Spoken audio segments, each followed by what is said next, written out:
Donc c'est un compromis. Je pense qu'elle fait des salades. Oui, moi aussi.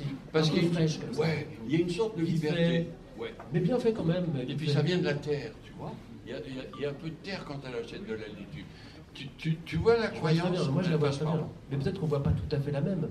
Mais moi je la vois très bien. Et il y a un truc étonnant, ce qui se passe avec la publication d'un livre en général, c'est que après on vous parle de vos personnages, alors qu'ils étaient avec vous dans votre secret en fait depuis tant de temps, et tout à coup on vous en parle et on vous les décrit.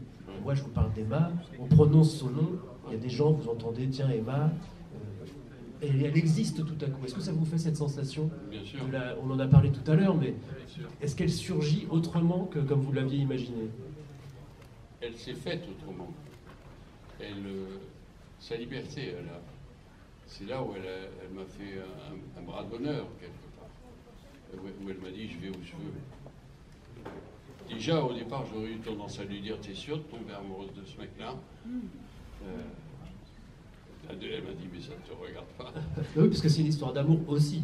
Et puis alors la force de la peau, la force de cet amour charnel, hein, on ne va pas se voiler la face, il y a une forte impulsion l'un vers l'autre, qu'il refuse au départ.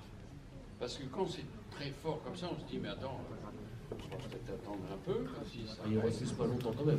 Non, évidemment. Mais il y a cette façon de, waouh, qu'est-ce qui m'arrive?